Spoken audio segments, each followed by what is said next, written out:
Assalamu alaikum students, I am Usman Altaf and our today's topic is imperialism in the era of globalization.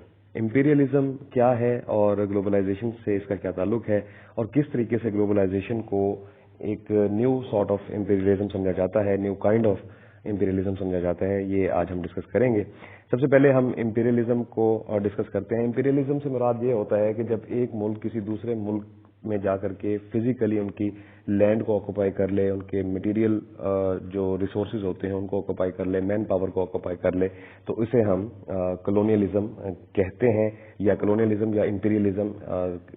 जो words हैं, जो terminologies हैं, ये interchangeably इस्तेमाल होती हैं, इसका एक ही मतलब है। इसको हम उर्दू में साम्राज्यियत बोलते हैं। मिसाल के तौर के ऊपर जब बरतानिया ने 1857 की जंग आज़ादी के बाद हिंदुस्तान पे कब्जा किया तो वो कॉलोनियलिज्म था, जिसे हम इंपीरियलिज्म भी कहते हैं। और ग्लोबलाइजेशन क्या है? Globalization is a concept as we discussed before in our previous topics. कि इसका मतलब ये है कि the world has become a global village, और जो इंडस्ट्रियलाइजेशन है और जो कम्युनिकेशनल चैनल्स हैं, कम्युनिकेशनल लिंक्स हैं, ट्रांसपोर्टेशन है, इंटरनेट है और जो आपकी फ्री ट्रेड इकोनॉमी है, वो ग्लोबलाइजेशन का हिस्सा है वगैरह वगैरह। इसमें ग्लोबलाइजेशन में जो है वो कैपिटलिज्म जो है वो बहुत ज्यादा इंपॉर्टेंट एक फॉर्म ऑफ इकोनॉमिक सिस्टम है that was being headed by United states of America during cold war. Capitalism और कम्युनिज्म के दरमियान जो एक कोल्ड वॉर की सिचुएशन थी, that was the war of ideology between USSR, जिसे हम सोवियत यूनियन कहते हैं, और अमेरिका जो है वो कैपिटलिज्म को हेड कर रहा था और सोवियत यूनियन जो है वो कम्युनिज्म को हेड कर रहा था। तो after the disintegration of USSR जो है वो कैपिटलिज्म स्कूल ऑफ थॉट जो है वो उसने ये कोल्ड वॉर जो है वो विन की। तो उसके बाद ग्लोबलाइजेशन में जो ग्लोबलाइजेशन का जो प्रोसेस था उसमें बहुत इमेंस इंक्रीज हुआ, बहुत जो है वो फास्टेस्ट ग्रोथ हुई ग्लोबलाइजेशन के कॉन्सेप्ट की, और उसी के साथ साथ जो है वो कैपिटलिज्म भी जो है वो डोमिनेंट जो है वो एक इकोनॉमिक सिस्टम बन गया। अब कैपिटलिज्म है क्या? कैपिटलिज्म बेसिकली इसको हम उर्दू में सरमायादाराना निज़ाम हुकूमत कहते हैं, सरमायादाराना निज़ाम में या इश्तराकी निज़ाम कहते हैं, या सरमायादाराना निज़ाम कहते हैं, जिसमें प्राइवेट बिजनेस जो होते हैं वो बहुत ज़्यादा जो है उनको प्रमोट किया जाता है और स्टेट जो है वो इकोनॉमिक मैटर्स में कम से कम रोल प्ले करती है। और इनका मकसद क्या होता है? कैपिटलिज्म का मकसद होता है to maximize their profit, to earn maximum profit from their businesses, अपने बिजनेसेस से बहुत ज्यादा जो है वो प्रॉफिट को जो है वो गेन करना और मैक्सिमम जो पैसा बनाना है, वो कैपिटलिस्ट स्कूल ऑफ थॉट का एक जो फंडामेंटल फीचर है, जो बेसिक फीचर है वो ये है। इसी तरीके से इनका ये होता है कि मनी और मनी डोमिनेटेड एसेट्स, ये अपने जिन्हें हम फाइनेंशियल एसेट्स कहते हैं, ये प्रॉपर्टी की शक्ल में, प्रोडक्शन की शक्ल में, कारखानों की शक्ल में, फैक्ट्रीज की शक्ल में, इंडस्ट्रीज की शक्ल में अपनी जो सर्कुलेशन ऑफ वेल्थ है उसको करते हैं, और इनका मकसद ये होता है कि पैसे से पैसे को जनरेट किया जाए। अब इसमें प्रॉब्लम क्या है कैपिटलिस्ट स्कूल ऑफ थॉट में? इसमें खास तौर के ऊपर जो सबसे इंपॉर्टेंट चीज ये है कि ये एक्सप्लॉइट करते हैं वर्कर क्लास को और वेजर्स को, जो डेली वेजेस के जो आपके एम्प्लॉयज होते हैं, जिनको जो है वो अपने कारखानों में, फैक्ट्रियों में ये लोग जॉब देते हैं मजदूरों के तौर के ऊपर, लेबर्स के तौर के ऊपर, वर्कर्स क्लास जो होती है उसको ये डोमिनेट करते हैं कि अगर वो जो है ये अपने कैपिटल के फ्लो को रुकने नहीं देना चाहते, ये उनको एक्सप्लॉइट करते हैं। मिसाल के तौर के ऊपर अगर एक जूता जो है वो एक किसी फैक्ट्री में बनाया जा रहा है तो उस जूते की जो कॉस्ट है वो मटेरियल समेत कॉस्ट उसकी लेट्स सपोज 200 रुपीज है, ठीक है जी। अब उसके ऊपर जो इन्वेस्टमेंट है वो किसने की है? वो कैपिटलिस्ट ने की है, जो सरमायादार है उसने इन्वेस्टमेंट की है, लेकिन जूता बनाया किसने है? वो लेबर ने बनाया है। अब टोटल कॉस्ट ऑफ प्रोडक्शन जो है वो 200 रुपए है उस जूते की, और उसमें उसको बनाने वाला कौन है? उसका मैन्युफैक्चरर कौन है? देखा जाए तो कैपिटलिस्ट ने तो अपना सरमाया दिया और जान छुड़ा ली, तो उसका जो लेबर है जिसने वो जूता बनाया है उसको कितने वेजेस मिल रहे हैं? 100 रुपीज, और मार्केट में वो जूता कितने का बिक रहा है? 2000 रुपए का। तो 1800 रुपए का जो उनका प्रॉफिट है वो किसके पास जा रहा है, किसकी जेब में जा रहा है? वो कैपिटलिस्ट की जेब में जा रहा है, और इसमें मजदूर का, वर्कर क्लास का कोई हिस्सा मौजूद नहीं है। और जब भी जो है लेबर क्लास या वर्कर क्लास या ये जिनको हम प्रोलिटरेट्स कहते हैं इकोनॉमिक्स की लैंग्वेज में, वो जब अपने वेजेस बढ़ाने की बात करते हैं तो उनको ये जो कैपिटलिस्ट क्लास होती है ये एक्सप्लॉइट करने के चक्कर में, एक्सप्लॉइट करते हुए उनको अनएम्प्लॉय करने का, उनको बेरोजगार करने की धमकी दी जाती है, जिसकी वजह से ये बेचारे जो है इनका इस्तेसाल होता रहता है। अब प्रॉब्लम बीइंग इज दैट कि historically two typical instruments of such income deflation have been the siphoning of without any quid pro quo of surplus produced in the periphery. जब इंडियन सोसाइटी के बारे से बात करते हैं, India anti colonial economics called this the drain of wealth, कि ये पैसे को जो है ये बेसिकली इनका मैक्सिमाइज करने का जो ये वारदात है, तरीका वारदात है, या इनको आप कह सकते हैं कि जो इनका मेथड टू सरप्लस, सरप्लस का मतलब ये होता है कि आपने अपनी कॉस्ट ऑफ प्रोडक्शन को भी रिकवर कर लिया, प्रॉफिट भी कर लिया, और प्रॉफिट को भी जब डबल कर दिया जाता है तो उसे हम सरप्लस कहते हैं।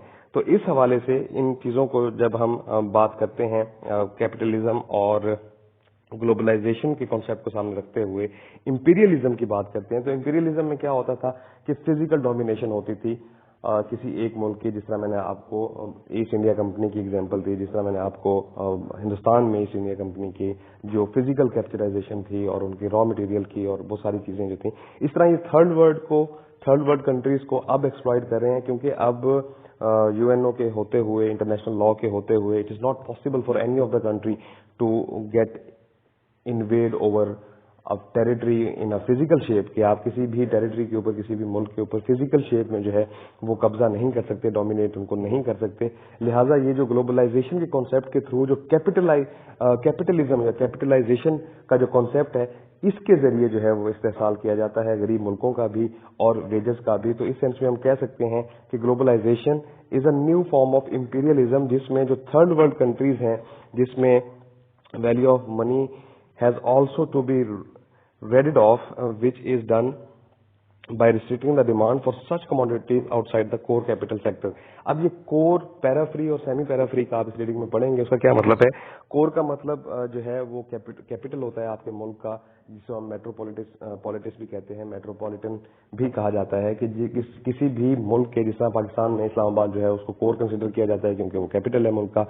उसके बाद ये जो होते हैं, ये हाईएस्ट जो developed areas of your state होते हैं उसको हम कोर कहते हैं, और फिर उसके बाद जो उससे थोड़े से कम जो है वो डेवलप्ड एरियाज होते हैं, जिसमें इतना ज्यादा फर्क नहीं होता, उसको हम पैराफ्री, और जो सेमी पैराफ्री होते हैं वो लीस्ट डेवलप्ड एरियाज होते हैं। तो इनकी जो कोशिश है, ये जो आपके कैपिटलिस्ट हैं, ये जो इंटरनेशनल इकोनॉमी में कैपिटलिज्म को प्रमोट कर रहे हैं in the name of globalization, तो इनका मकसद ये होता है कि कोर से लेकर पैराफ्री तक और पैराफ्री से लेकर सेमी पैराफ्री तक जो है वो तमाम के तमाम जितने भी एरियाज हैं पूरी दुनिया में, चाहे वो इंडस्ट्रियलाइज कंट्रीज हैं, चाहे वो डेवलप्ड कंट्रीज हैं, चाहे वो लीस्ट डेवलप्ड कंट्रीज हैं, उनमें अपनी कैपिटल के जरिए, अपने सरमाया के जरिए जो है वहां पे लोगों को एक्सप्लॉइट किया जा सके। The entire arrangement encompassing the world outside of capitalism proper constitutes imperialism. अब इसका the entire arrangement encompassing the world outside of capitalism proper constitutes imperialism, कि ये बाकायदा तौर के ऊपर जो है वो एक इंपीरियलिज्म की, एक हुक्मरानी की, एक डोमिनेशन की, एक तसल्लुत की जो है वो एक काइंड है। It does not and with colonialism, ये कॉलोनियलिज्म के साथ जो है वो इंपीरियलिज्म खत्म नहीं हुआ था। On the contrary its importance increase with financialisation when stability of the value of money becomes a matter of even greater overriding concern, when the current obsession with inflation targeting, कि जब colonialism खत्म हुआ था तो उसके साथ साथ imperialism जो है वो बिल्कुल भी खत्म नहीं हुआ, बल्कि ये जो कैपिटलिस्ट इकोनॉमी है, जो कैपिटलिज्म है in the name of globalization. अब ग्लोबलाइजेशन बेसिकली जो है वो एक खूबसूरत सा नाम है इंपीरियलिज्म का, जो कि कैपिटलिज्म के थ्रू पूरी दुनिया में जारी है। Europe represented but failed to mention that this Eldorado rested upon on elaborate framework of imperialism, कि यूरोप ने जो है वो इस एल्डोरेडो जो है वो एक फिलोसफर है, उसके थ्रू जो है वो फ्रेमवर्क इंपीरियलिज्म का उन्होंने एलेबोरेट किया। Europe's accessing of food from the new world and important aspect of this Eldorado would not have been possible if this food has not been paid for, कि मतलब जाहिर सी बात है यूरोप में जो है वो एक रॉ मटेरियल जो है वो तरक्की पजीर ममालिक से, छोटे ममालिक से, गरीब ममालिक से हासिल किया जाता है, और उसके बाद जो है उसको रिफाइन करके इन्हीं की मार्केट में सेल किया जाता है महंगे दामों। रॉ मटेरियल जाहिर है वो इतना ज्यादा जो है वो महंगा नहीं होता, जिसकी बुनियाद के ऊपर ये बाकी कंट्रीज का जो है वो एक्सप्लॉइट करते हैं, उनका इस्तेमाल करते हैं. Imperialism however is not just some phenomena limited to history. Imperialism जो है वो तारीख में जो है वो कोई इतनी छोटी चीज नहीं है कि मतलब इन द सेंस कि इसको लिमिटेड आप अप्रोच में लिमिटेड सेंस में नहीं ले सकते. It necessarily underlines capitalism in all its apex including the current era of globalisation. के जो इंपीरियलिज्म है वो बेसिकली आज भी अपनी उसी शक्ल में मौजूद है जो, लेकिन इसका क्या है कि सिर्फ मेथड जो है वो तब्दील कर दिया गया है. We cannot simply claim diminishing returns are a myth. The limitation of land size is without doubt a material reality to reckon with. जाहिर सी बात है किसी भी मुल्क का जो साइज होता है, उसकी टेरिटरी या उसकी लैंड का जो एरिया होता है, दैट डज ऑलवेज मैटर, वो भी हमेशा मैटर करता है. इसी तरीके से imperialism is still there in shape of capitalism, in shape of globalization. और आज भी हम कह सकते हैं कि globalization is to some extent is the modern form of imperialism, जिसमें गरीब ममालिक को जो है कभी कर्जे देकर, कभी चीप लेबर यूज करके, कभी यहाँ का रॉ मटेरियल जो है वो सस्ते दामों खरीद कर ये छोटे मुल्कों को एक्सप्लॉइट करने की कोशिश की जा रही है. And that is how it is. ये हमारा आज का टॉपिक था. इसको एक दफा पढ़ लीजिएगा. It's not that difficult. सिर्फ इसके कॉन्सेप्ट को समझने की कोशिश करें और उसको खुद से एलेबोरेट करने की कोशिश करें. इसका कॉन्सेप्ट, इसका थीम जो है वो मैंने आपको बता दिया है. बाकी रीडिंग पढ़ लीजिएगा. इसमें कोई प्रॉब्लम हो तो आप मुझसे पूछ लीजिएगा. Thank you ji.